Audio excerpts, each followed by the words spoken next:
Lovely. So, hello everybody. I'm Tessa Guttridge. I'm chair of the Young Dementia Network, and it's my pleasure to welcome you to our webinar on increasing awareness and opportunities for genetic testing for people affected by young onset dementia.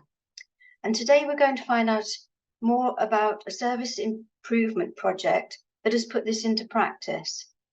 Our lead is Dr Jacqui Hussey, consultant old age psychiatrist and lead consultant for the memory clinic in Wokingham, Berkshire Healthcare Trust. Welcome, Jacqui. And Jackie's joined by Dr Kate Jeffries, consultant psychiatrist, and Lizzie Harrison, Admiral Nurse. And also Dr Andrew Douglas, consultant in clinical genetics, Oxford Centre for Genomic Medicine. Thank you very much for joining us and making this webinar happen today. Just to let all attendees know, you're not on video, so you can relax, and you're not on mic either. But we would encourage you to use the chat function, of course, and do add questions, any questions that you have, to the Q&A box. We'll have 10 to 15 minutes towards the end for that. But to start off, we wanted to share a short conversation between Lizzie and Janet, who's voicing the personal experience of a family member who used the service. You may need to turn your volume up for this. Could we have the film?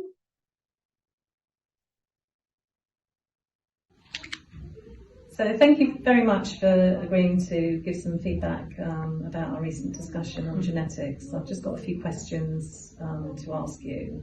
So first one being, had you ever considered or worried about there being a genetic cause for your husband's dementia? Most definitely, particularly as both parents showed worrying signs in their late 60s, odd behaviours, confusion and memory loss. None of the immediate family, including my husband, wanted to acknowledge it, which was frustrating. I did also wonder if their apparent deterioration was linked to their lifestyle, though. Okay. Your husband received his diagnosis in the memory clinic, and then I came to see you at home. How useful was it or not? Would you have preferred to have had the discussion in clinic at the time his diagnosis was shared? Well, the topic was initially raised by Dr Hussey at our consultation when my husband was first diagnosed.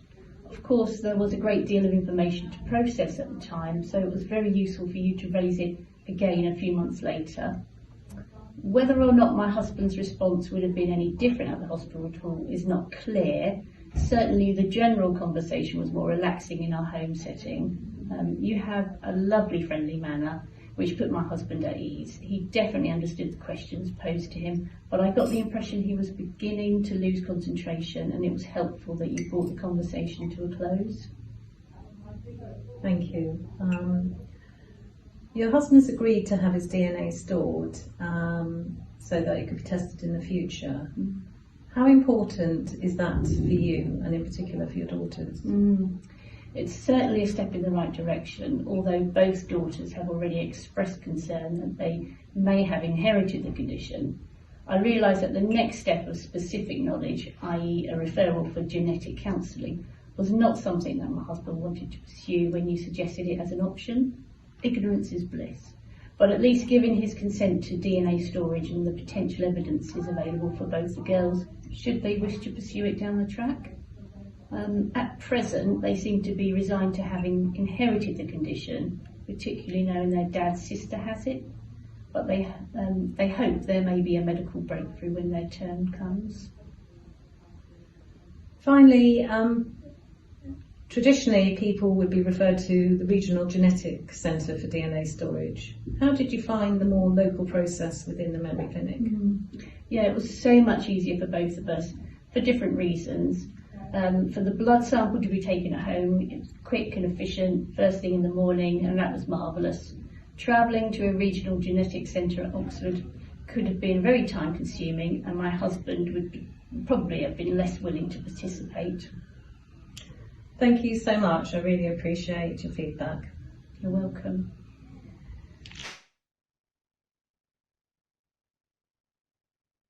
Thank Thank you very much for that, contributing that personal perspective. Can we now go to the presentation?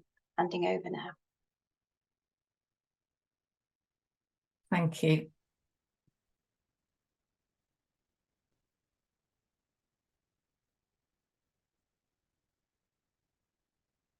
So hopefully people can see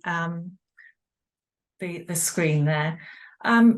So I'm just reflecting on the video clip that you've just seen, and hopefully that will kind of show you what we've tried to achieve through this project, which is basically set up to try and increase awareness and opportunities for genetic testing, specifically in young onset dementia.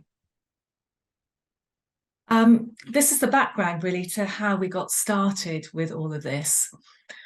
We know there's a higher likelihood for people with living with young onset dementia to have a potential genetic component to their dementia. And we identified as a service that all of us really as healthcare professionals weren't that confident in having discussions about potential genetic risk, or even kind of advising on testing for people with young onset dementia.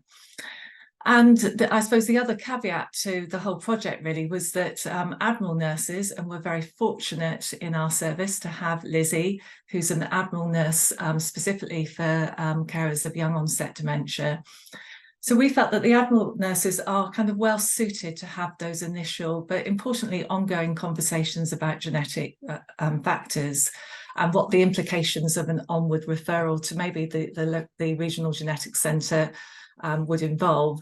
And that's particularly the case because we know that lots of memory clinics now, ourselves included, are kind of pressured in a way to discharge people usually after 3 months.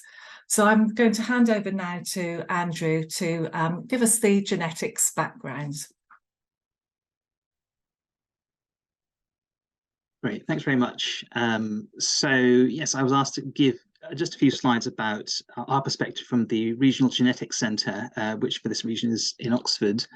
And probably a lot of you may be aware of this sort of information, but just to say it anyway, that young onset dementia, although it's rare, it's not that rare, and actually it now is said to account for about 7.5% of all dementia. On the right, I've put here a graph of globally the sort of prevalence of dementia in different age groups, and as we all know, it gets more and more common as the age groups get higher. But actually, if you look at all the people who are under 65 and between the ages of 30 and 64, then it's just over about 1 in 1,000 people who actually end up being affected by young onset dementia. And I suppose the encouraging thing to say is that actually 3/4 of those people don't actually have a first degree relative with dementia. And so it's more common not to have a family history. But we also know that the type of dementia, of course, does influence whether or not there's likely to be a familial element. And so if you look at the people where there's really more than one affected relative, so actually more than 2, so perhaps 3 affected relatives, then that's possibly about 15% of cases. And if you look at the Alzheimer's disease group, then actually of that small group, only 12% actually end up having a clearly defined single gene cause. And so out of all the people with young onset Alzheimer's, it's only 1.6%. So it's not a huge number we're talking about overall. But if you look at people with frontotemporal dementia with a younger onset, then a larger proportion have got a clear genetic cause, and that's more like 7% of the total cohort. Next slide, please. Great. So I just thought I'd say about the genetic tests that we are doing in the genetics clinic. Genetic testing in England, at least, has changed a lot in recent years, and now it's sort of done centrally, and there are guidelines for who you can test. And so at the moment, for dementia at least, the sort of guidelines for testing are that if you have an onset under 55 years, where there's no obvious acquired cause for the dementia, then that might be someone who you could consider genetic testing on. Or if there's a family history, so at least probably again ideally more than 2 affected relatives really, with dementia of the same type. Or we recognize that people who have got motor neuron disease, for example, might also be worth including in that family history. And so again, we would think about testing those people. And these are blood tests we do. And if you haven't seen DNA before, that's what it looks like in that tube. It's a long stringy stuff. And it undergoes a very complicated process by which it ends up getting sequenced. And we now do this testing via whole genome sequencing. So we have to read all 3 billion letters of the genome code, and then go in and look at those 110 different genes that are linked to neurodegenerative disorders, and then look and see if we can pull out a disease-causing gene alteration. Next slide, please.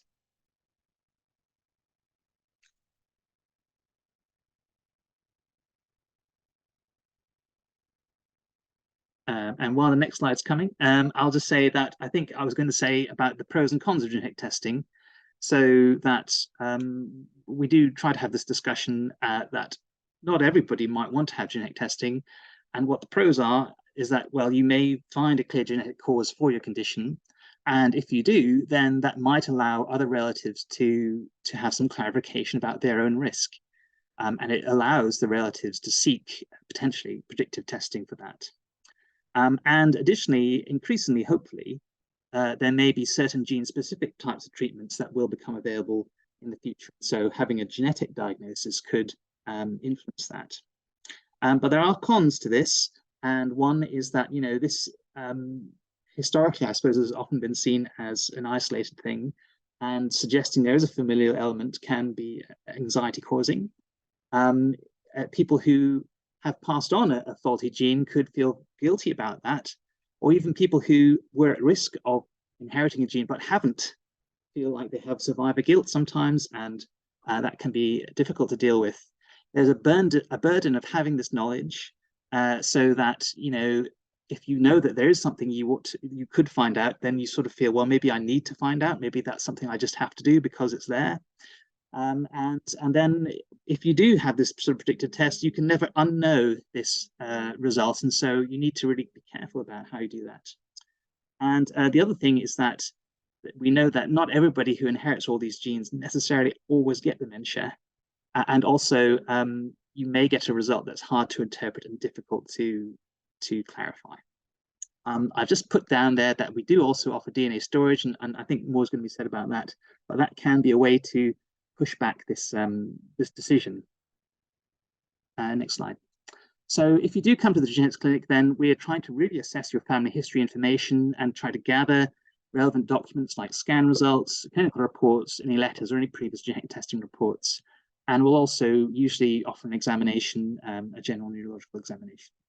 And then if this is somebody who's affected by dementia, then we'll go down this diagnostic test pathway, where we'll talk about the pros and cons, and then we'll do a genetic test if appropriate. If it's a relative, then we again can discuss about the pros and cons of testing. And if they're having a predictive test, then we always offer certainly more than one appointment, because we have a lot of different things to cover in the counselling, and we want to make sure that that's the right decision for them. So I think that was all I was going to say. I think I'll pass on to Kate, I think. Thank you. So I was just going to talk through our service and how we started to work alongside and in collaboration with the Oxford genetics team, how that came about and what we're actually doing now. So Jacqui and I both are consultants in the Wokingham Memory Clinic. The memory clinic is very typical in some ways. We're one of 6 memory clinics within Berkshire. We're embedded into an older adults mental health service, so we work alongside our home treatment team and alongside our CMHT. We cover a pretty standard population size, and we get, the pretty standard sort of number of memory referrals per year. But we are also a little bit different. There are 4 consultants in the service, not all full-time, obviously, and both Jacqui and I have a clinical interest in younger people with dementia. We have a link with the Younger People with Dementia charity, who support patients and families who are living with young onset dementia. And also in Berkshire, we're fortunate enough to have 2 Admiral Nurses, one for the east, one for the west of the county, and also dementia care advisors for younger people with dementia.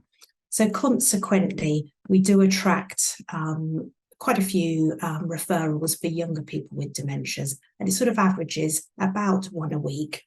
And we found, looking at those referrals, about half of those people go on to get a diagnosis of dementia. If we can move to the next slide, that'd be lovely. We started to look in Wokingham at the diagnostic pathway that we were offering to our younger people who were being referred to our service. And one of the things that we really noticed was that there were low rates of discussion about genetic causes and no referrals to the regional genetics centre. And when we cross-reference that with the college report about young onset dementia services, that, as we know, tells us that specialist teams should be able to access genetic testing. So we really sort of thought about this and started to think about how we could link in with the Oxford Genetics Service to start being able to actually offer some meaningful genetic testing for people for whom it was appropriate. There were 3 sort of core features that we came up with, having discussed with our colleagues in the genetics team, and we felt it was really important to make sure that any referrals to the genetics centre were appropriate. Clearly, it wouldn't be helpful to completely swamp the genetics service, but we felt that sort of setting up a regular MDT discussion where we could discuss any patients that we'd seen in clinics, have that sort of shared discussion about genetic causation and what should be offered would be helpful. And we now have a bi-monthly MDT, which is attended by myself and Jacqui as the consultant psychiatrists, Andrew as the consultant geneticist, genetic counsellors, and Lizzie, our Admiral Nurse. And that's been a really great way of being able to have these discussions and decide where and when it's appropriate for onward referral. We also, as Andrew hinted, started to think about DNA storage, and this is something that we can offer to everyone who for whom we feel it would be appropriate within our memory clinic service. We are able to take the blood samples ourselves, and they get sent to the Oxford service where they get stored, and we can, that is something that's worked really, really well. And then following discussion, we can make a referral onto the genetics centre if it's felt to be appropriate. If we go to the next slide, please. As we've said, we all know now that memory clinics are under a lot of pressure to move people on through quickly, and a lot of patients will be discharged within a 3-month period.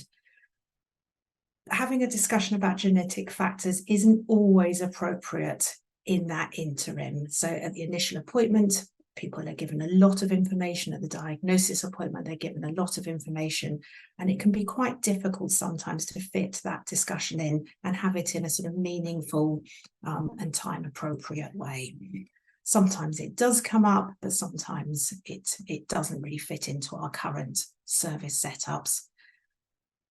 In Berkshire, we're very lucky having Admiral Nurses, and clearly we felt that they were in a perfect position to be able to be having these conversations both in the early stages and on an ongoing basis.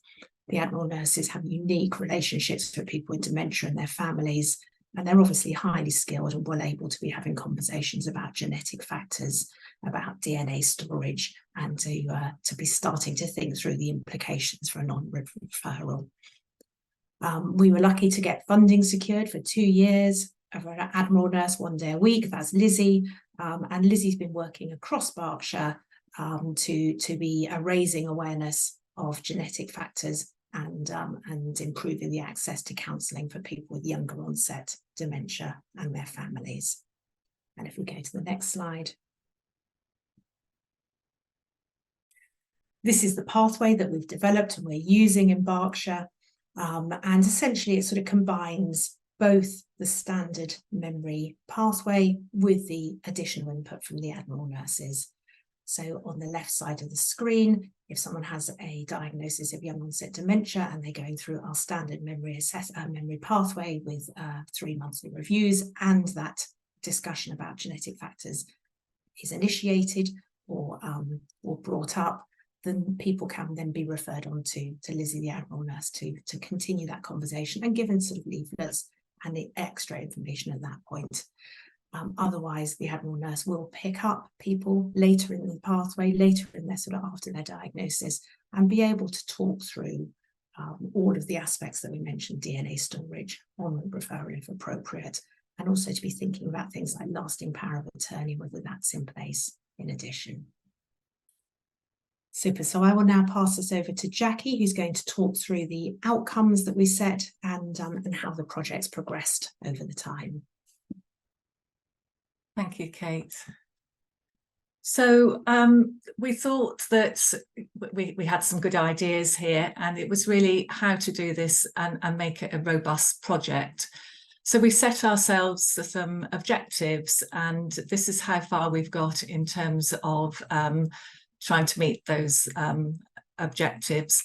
The project actually is still ongoing, so we've got the extra day of funding of Lizzie, the Admiral Nurse, up until the end of March.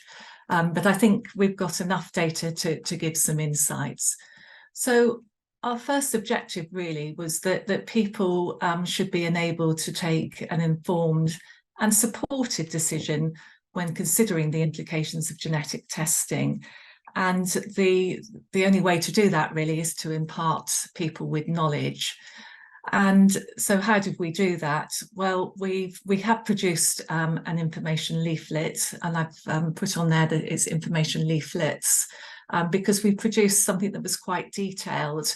And that's mainly because certainly family supporters seem to want a fair amount of knowledge. We thought, and with some feedback, it was probably quite complex information for possibly the person living with dementia, not always. So we actually have 2 leaflets. We have a condensed version. That's nearly available. It has to go through our trust comms, but the content is there. And then we actually thought about how could we demonstrate that we are doing this? And quite simply, we've kind of done a case note survey. So we looked at how many actual conversations from doing a case note audit were we having about kind of potential genetic risks before we started the project. And as you can see, the bar chart on the right-hand side, between kind of April 2021 for that year, very few conversations were taking place, or at least were documented. And since we've been doing the project, so this was just 9 months of data, there was a lot of discussion.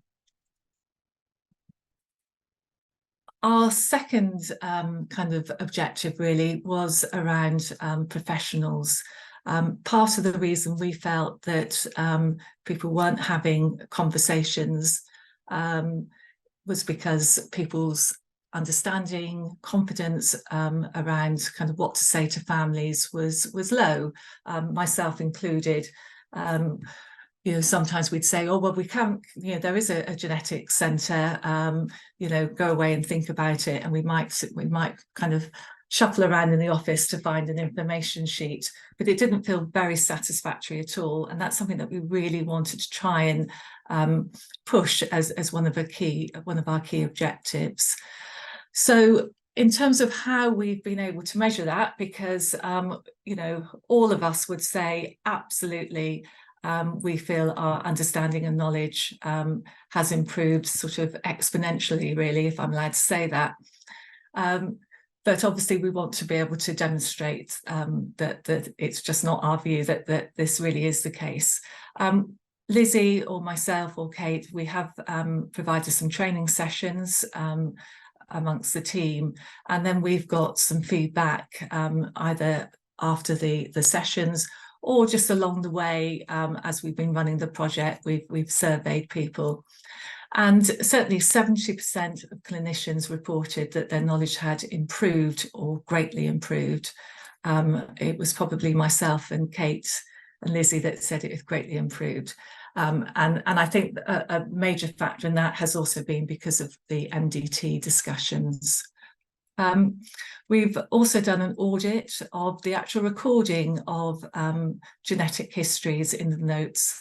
And I thought as a service that we did quite well on that. You know, we take a family history and usually it will read no family history of dementia, tick. But actually what we've learned is drilling down into family history is what's really, really important. So for instance, now we would ask questions like, you know, tell me about your mother. And if they kind of, you know, the responses are, well, no, she didn't have dementia. You know, we might ask, you know, more leading questions like, you know, what was there any kind of personality changes that you noticed? And you might start to develop a much kind of more robust genetic history where there may be the person who has young onset dementia, whose father perhaps was maybe had you know, a history of gambling or hoarding. There may be a relative that died at a young age where you don't know the history, and all of that is important. And then we would ask about kind of maternal and paternal sides of the family in terms of grandparents and obviously siblings as well. So you know, it's a great kind of improvement that when we've done a case note, I looked at 15 records, and actually 100% of those patient records since we've been running this project had a recorded family history of 3 generations. So I think Andrew would be very proud of us with that. The third outcome was around, you know, ultimately I think when we started this, we kind of read the college guidelines, and it was sort of, yes, we need to be referring people to the regional centre. But actually it's about appropriate referrals and our confidence in doing that. So we looked at 2 measures, and both Andrew and Kate have touched on the kind of the importance of DNA storage. We went from, to be honest, not heard about it really before the project. This bar chart keeps changing. It should now read 15, but within our fairly standard memory clinic, as Kate alluded to, we've actually taken 15 DNA storage samples that we've sent off to the regional centre in Oxford.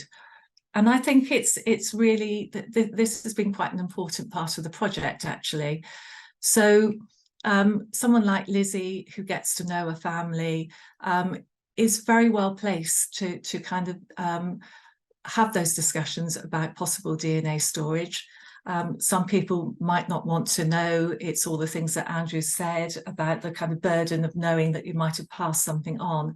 But having a conversation about, you know, if in the future your son or daughter wanted to know, it's really important that you know, there is a storage of your genetic makeup, and people seem to really take that on board. And I think because of the relationships that the Admiral Nurse or our service would have with patients, I think we're very good at doing kind of capacity assessments. So really making sure that people understand and have the capacity to consent to DNA storage. And I think we're able to do that in a timely way. And we had a really good example where I'd consented someone, we'd taken the blood of a gentleman whose family members, this gentleman actually had frontotemporal dementia. His language skills were declining. And I think that we were able to kind of, you know, take that storage at absolutely the right time, because within 6 months his communication was such that it would have been very difficult to confirm that he had capacity. And actually, because the DNA storage was there, when his family members, independently from our clinic, because they live away, actually presented at the genomics centre, they could check, and actually there was the gentleman's DNA storage with a capacity assessment, clearly detailing that he understood that this material could be used in the future. So that's been a real plus. The other thing that we've looked at is we thought initially we would record how many referrals we were making, but actually what we're finding is that we've got, I think it's been a kind of quite a good thing for the genetics centre that we have the MDT discussions, because it's almost the kind of triage for referrals. So what we actually do is, if we're thinking of referring someone, we will take it to that MDT discussion, unless it's barn door or family are very, very insistent. But generally, we will have a discussion. And it might be, not sure about this, here's the story, and then we'll kind of take it from there.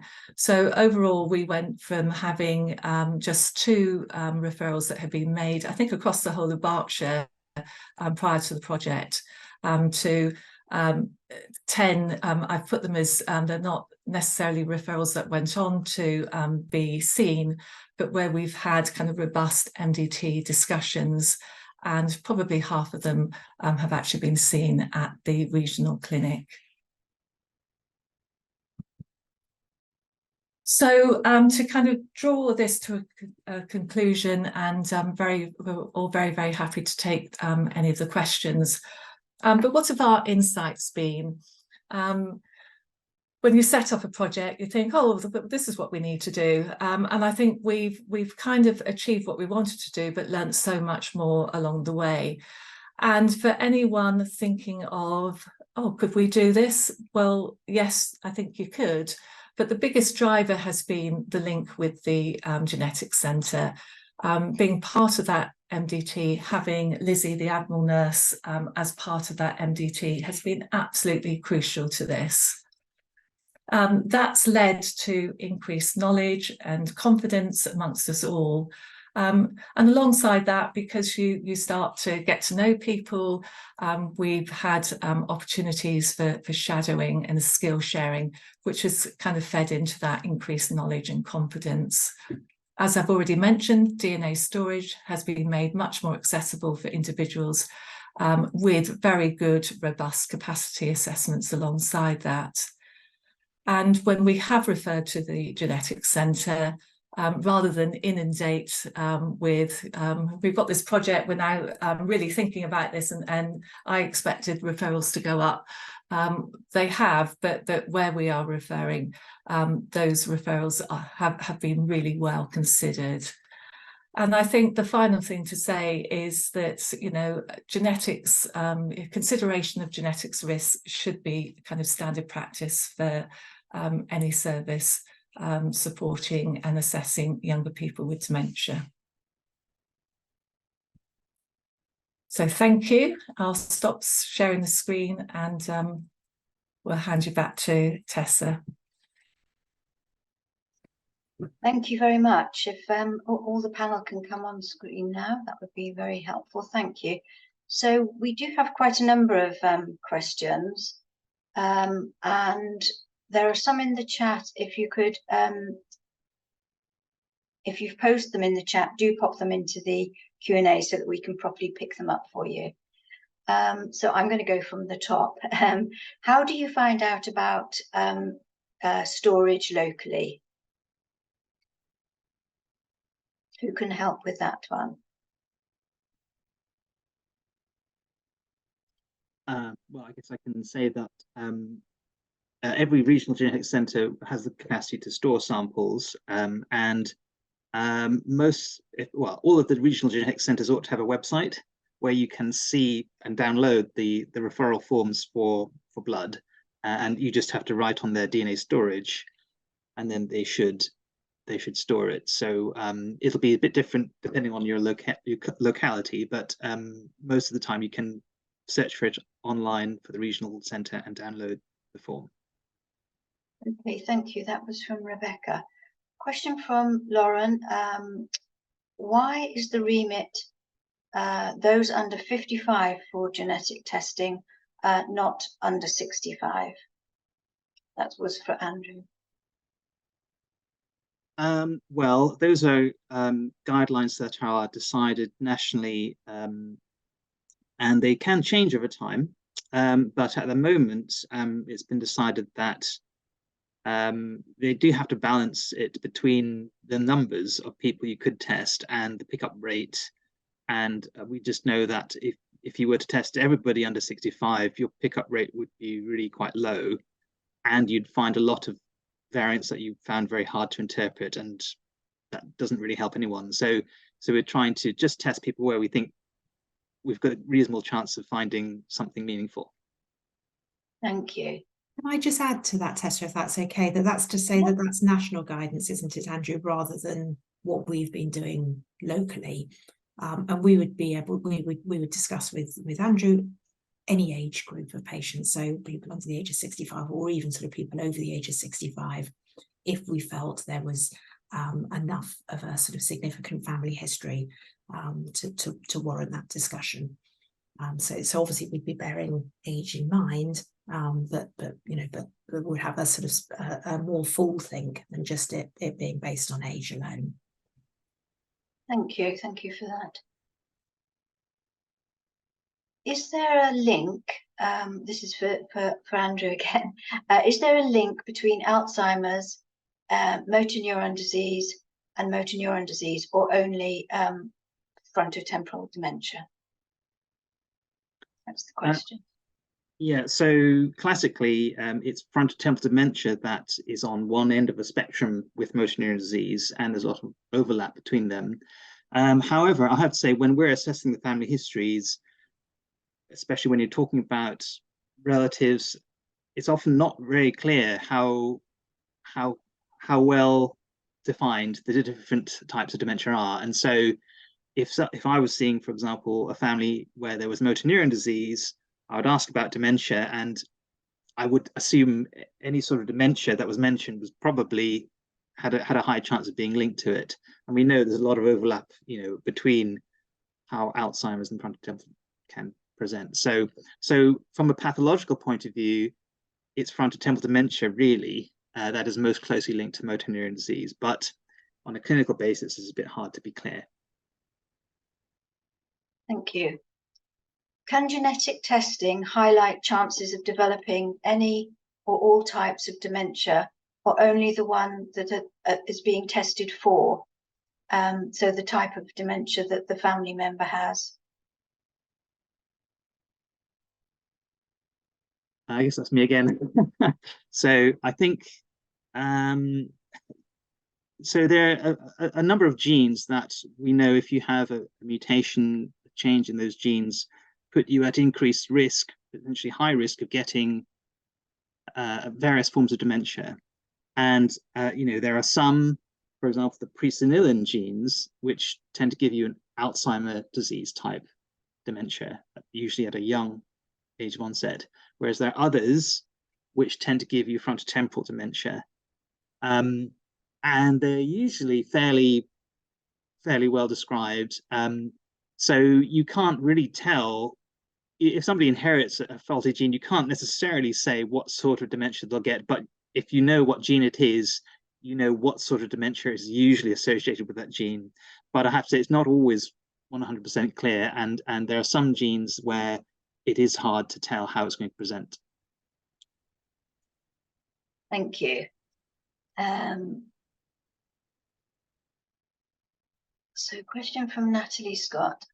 If the person diagnosed doesn't get tested for a genetic link, is their child allowed to get tested independently? Anyone? Do you want me to start, and then I'm sure Andrew will probably need to add something to my answer. And I think this is a really good question, because this is where the DNA storage really came into play I think, in terms of what we can offer patients. So when we had sort of early conversations with Andrew and his team, we were sort of thinking about, you know, what we should be offering patients. And this was actually one of the issues which, of course, arose, is that patients may not want to be tested now, but they may want the ability for their family to sort of access that genetic information later, which is exactly what DNA storage can do. And I remember Andrew's team telling us about sort of in previous years that they would have been sort of trying to hunt down old genetic material, and you know, DNA storage is obviously a much clearer way of genetic material being stored. And obviously what we do when we do a DNA storage sample is consent somebody to take that storage sample, and that they know that that means even if after they passed away or they'd lost capacity or in years to come, that that storage sample can be accessed by their family and tested if appropriate. And also the other thing that Andrew and his colleagues sort of made very clear to us when we were having early conversations was the speed at which genomics is currently progressing. And so actually having that storage sample that's there may well mean for future generations that sort of more additional testing than we're able to offer now may well be completed. And Andrew, I won't say anything more. I'll let you correct if I've made any errors, or add to that if you want to. Yeah, no, that sounds exactly right. You know, before we had this sort of relationship, we would often get referrals where a relative whose parent had already passed away was coming forward to ask about testing, and there was no sample to test, and so that window of opportunity is closed. Because one thing I didn't say, which I should have probably, is that we don't offer testing to unaffected relatives if there's no existing gene mutation known, and that's pretty much that's how things are done in this country, at least. That may change with time, but at the moment that seems like the most sensible way of doing it, because it's quite complicated actually to try and test somebody when you don't know what you're looking for, and there's a risk of you getting it wrong and finding something that wasn't the cause and assuming it was, and then that will be very messy. So we don't offer that as an NHS service, and I recommend people don't try and do that. Okay, words of warning there. So the next question is going slightly off of the genetic testing, but very much to do with Admiral Nurse. And I won't ask Lizzie this one because it's more about the process for funding, securing funding for an Admiral Nurse. And I think Jacqui may want to come in on that. Yes, thank you. So in terms of our existing funding, we, you know, with anything, it's about getting a good case, a business case together.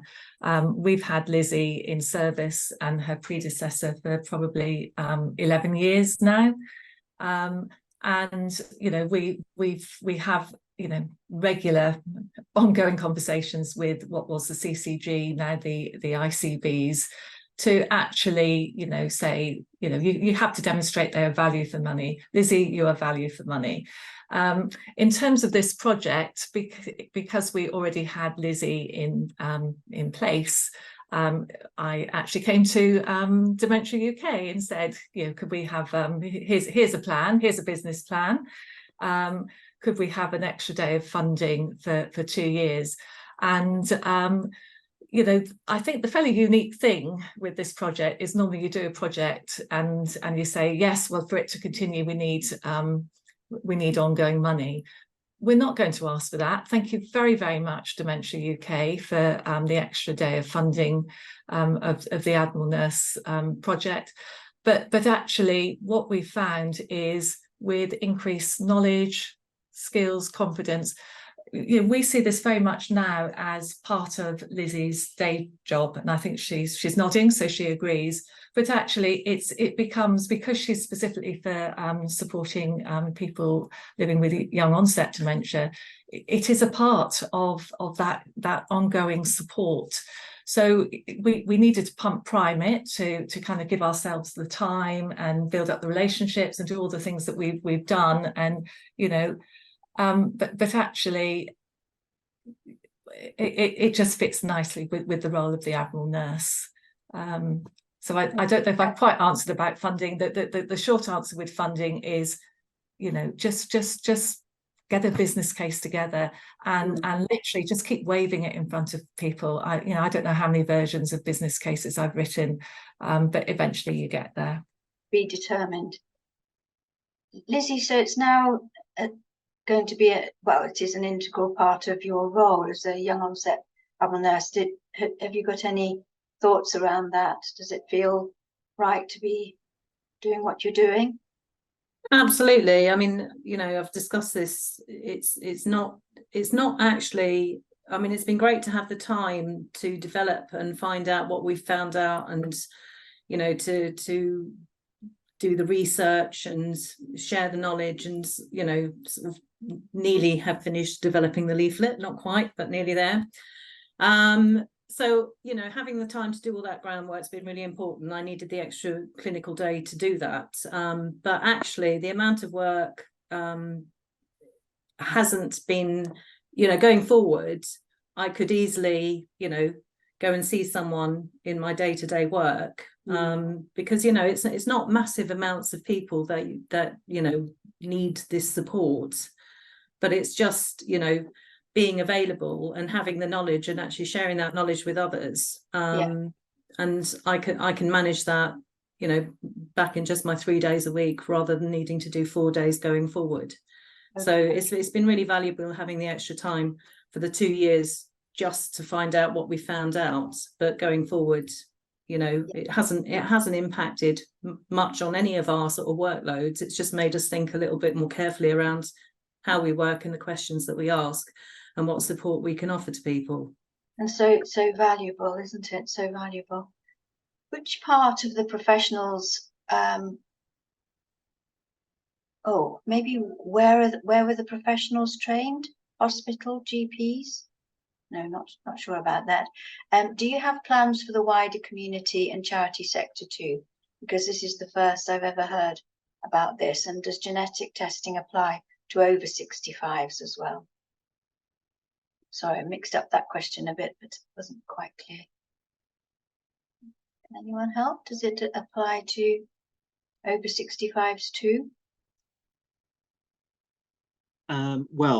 We certainly can offer testing to individuals of any age. It's on a case-by-case basis. You know, if somebody had a very strong family history, then your age is not really the factor. It's only where there's not really a family history that we'd only tend to test the younger people. So yes, it depends on case by case and very much on the family history. Okay, thank you. Is the training on genetic testing for professionals accessible to others outside of your borough or outside of your area? The question is, how would a team elsewhere, say for example Hammersmith and Fulham in this case, access the training? I mean, I think to say we haven't had, you know, specific training in as much of go on a course or anything like that, although we have, sort of thing.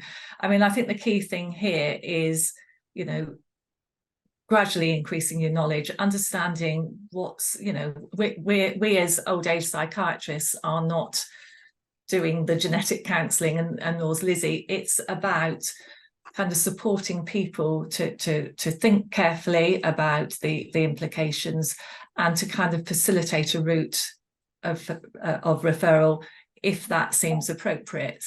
But I think alongside, and I kind of, as I said in the insights kind of summary, the key thing really is knocking on the door of your local genetics centre. And, you know, we were very, very fortunate when Kate first made contact. You know, we had a lovely reception. You know, I'm not sure, you know, so maybe we were very, very lucky. But we have talked about the fact that who benefits more. You know, when we have the MDT, it always feels a bit one-sided. You know, old age, the memory clinic feels that we get more out of it. But what it does is, you know, it's about sharing knowledge and skills. You know, Andrew will now say he has an understanding of, you know, the memory clinic process. he never heard of the YDN before we made the connections. The fact that people will be supported locally by our YPWD charity. It's the whole kind of everything that fits into a care pathway to support the individual. And if you've got all those elements, it's about having a discussion, making those links, and I think the rest will follow, because that's certainly what happened for us. Thank you.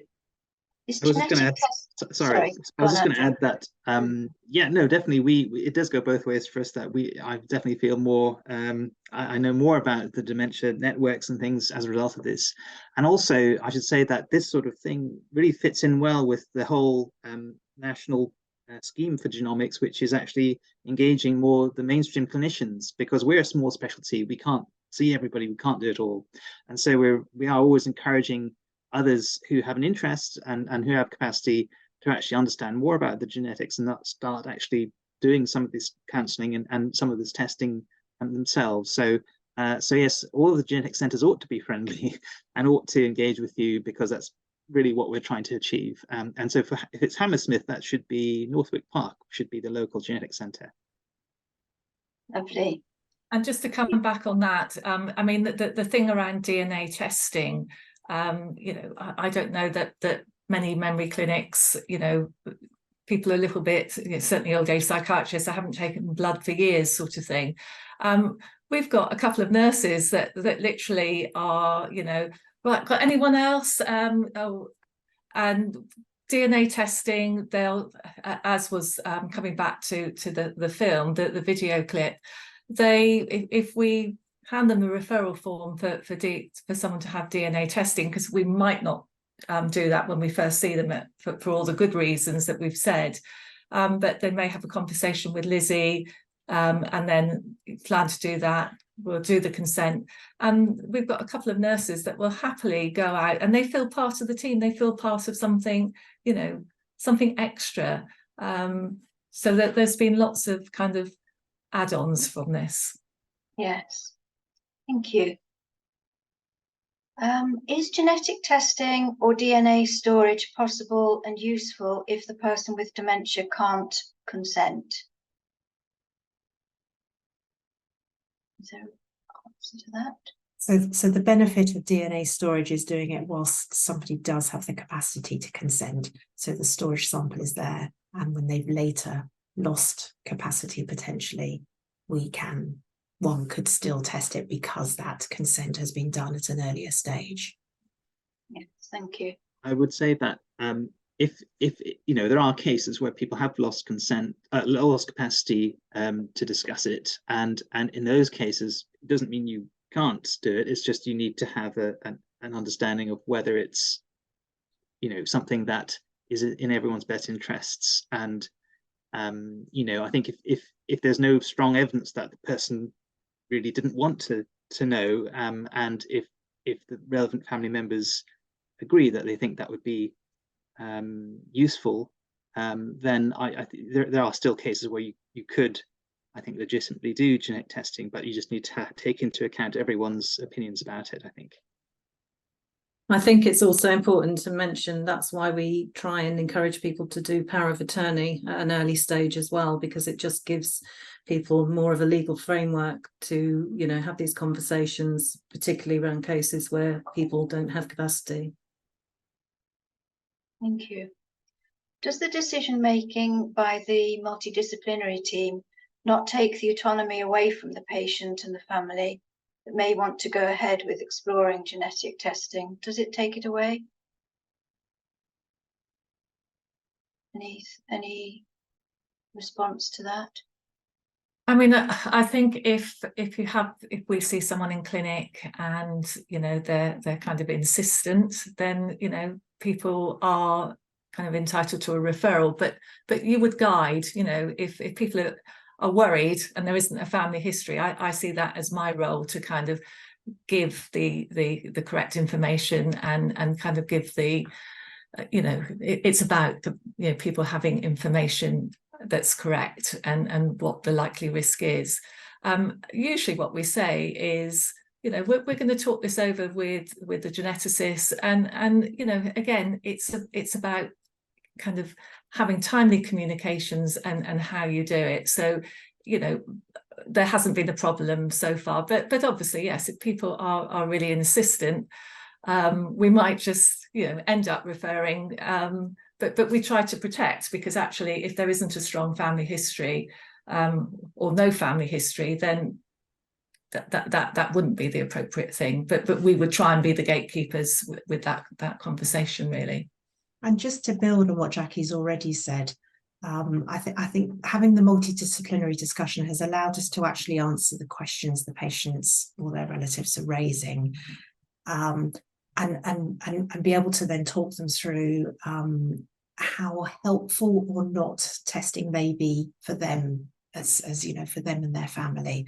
And as Andrew said in his presentation, we know that we may not be able to identify the gene if we're testing for somebody. It may be that they don't have a gene, so we can actually sort of give them some sort of quite specific advice and information as to how useful genetic testing may or may not be for them. So it's not about denying people a service at all. It's about sort of people being able to access a service appropriately and with sort of an understanding of how it may be able to be helpful, or you know, whether it's not appropriate or wouldn't be helpful for them. Okay, so we've not come to the end of the questions, but we have come to the end of the webinar. So apologies to anyone who posed a question and it hasn't been answered. Thank you so much, all of the panel, for doing a sterling job here. I think there's a lot for people to take in. There's a lot for all of us to take in. There's a lot of complexity to this as well, isn't there? So thank you very much for your contributions today. I know that we will be sharing the recording, the presentation, and links to the to related information. People were wondering about the information leaflets. I know you said they weren't quite ready yet, but if it's possible for us to share them at some point, that would be very useful to everybody, I think. To all attendees, can you look out for the Young Onset Dementia webinar topic survey? Because we would really love to have your steer on what the programme next year should cover. We're doing some international webinars, young onset webinars with the Netherlands and Young Onset Dementia Knowledge Centre, and we would we would like your steer on what topics to cover, and also give us some feedback on the webinars, again, to keep these going, you know, full of really useful information. So the next one is November the 15th, and it's the second in this pairing, really, around genetic testing, focusing on this time it's focusing on making genetic testing part of routine care in memory clinics and the NHS Genomic Medicine Service. And Nick Bass from UCL is leading on that with Jana Mikova from Tower Hamlets Memory Clinic. So do sign up to that if you haven't already. We'll offer a different perspective from the one that Jacqui and panel have offered us today. And it'll be very, very useful to have both of those. So thank you so much for joining us today, and many thanks to the panelists again. Thank you.